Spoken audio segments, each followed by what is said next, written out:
tulindiridde omulamuzi akawaŋŋamule nti mu 1981 ne 82 waliwo UPDF ng'ate ffenna tumanyi nti amagye agaaliwo gaali ga UNRA. Kati ye Rwashanda ate certificate yagamba yafuna certificate ye mu 81 ng'ate ffenna tumanyi nti ku olwo yali UNRA. UPDF emala kujja mu 1995. Today we are seeking for guidelines. First and foremost, we all know in Uganda that Sembabule is in Masaka High Court. So we filed this petition and application to Masaka High Court, which rightfully hears election petitions and anything related to Sembabule. And to our shock, the matter came to civil. So we wanted the judge to clarify that. So they told us there is a circular from the principal judge, which unfortunately for me I have not looked at or I have never seen. So we are seeking directions of the court, and the court gave us those directions. The rest of the merits will wait because it's now our work as lawyers to make the submission. We had some. Yes, we are supposed to serve these people today, which we have done, and they are supposed to file their response. And then we are also to file a rejoinder and our submissions, and they are supposed also to serve.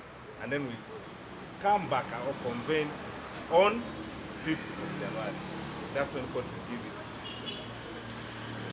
Yes, ekituuseko leero nti tuze mu kooti nga tuli beetegefu kuwuliriza omusango guno naye ne tusanga nti application gye twateeka electoral commission bwe yakola decision yaayo n'egituulira n'egituwa ng'obudde bumaze okuyita obw'okwatirira.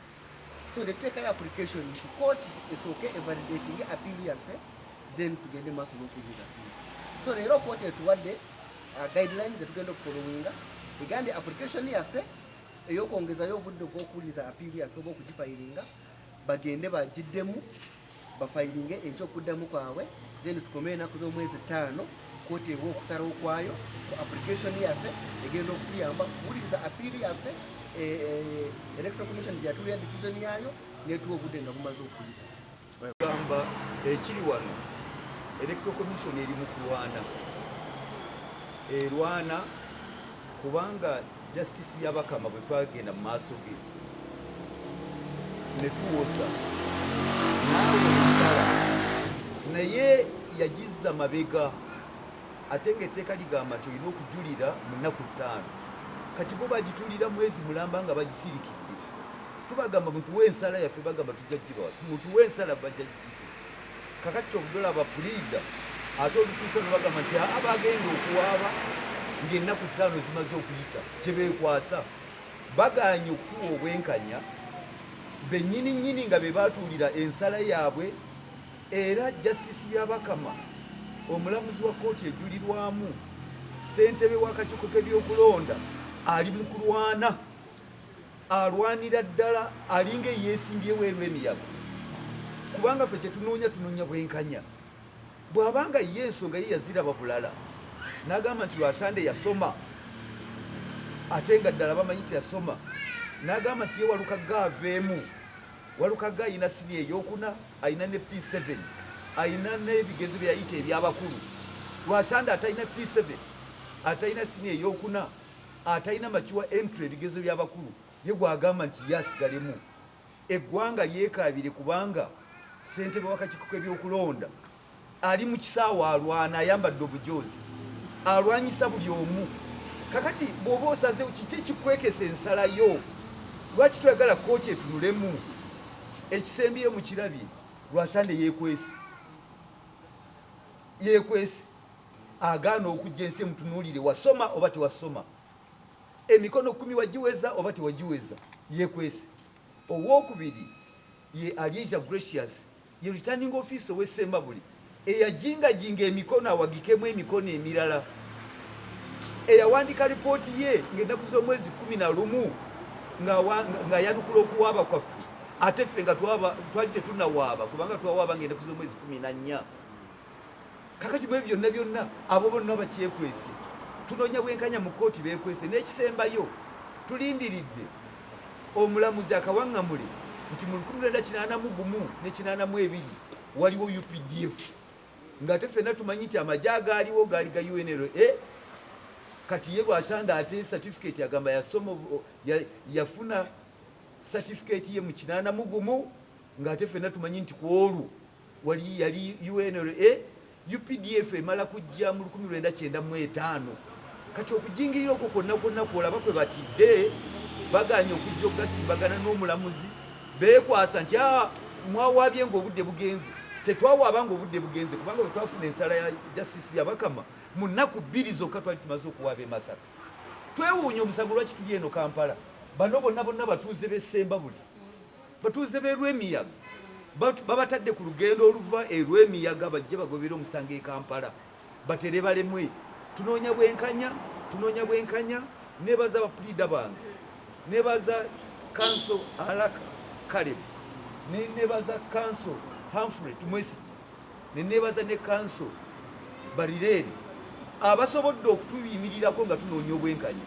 Eggwanga lino mulisabire kubanga yandibadde ateekateeka okulonda okuwa obwenkanya n'emirembe ate aleeta vulugu mu kulonda kwa bonna.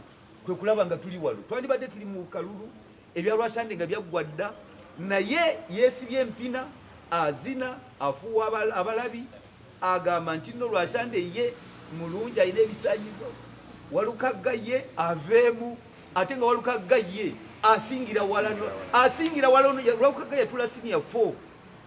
Lwashande ne Piero itagirina yagwa ekinuuka mu 75 bwe buzibu tulimu mu butali bwenkanya mu ggwanga.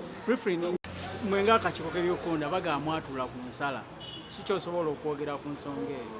Owe ekya Ssekikubo okugamba twatula ku nsala kyekiri kooti erina okusalawo kati, kubanga ebyaffe byonna tugenda kubiteeka mu kooti, kubanga naffe tugamba nti naye yatuula ku musango gwe yalina ogufayiringa within time n'atuula nagwo ng'ensala girina kekyo tugamba kati tuwaliwo omusango wano kyekooti erina okusala oba omusango bwegwire oba tugulirwe kati kyatuvunaana naffe kyetumuvunaana naye byonna ebyo byetugamba kati tugende kooti esalewo etuwa ensala yako ku nnaku 5.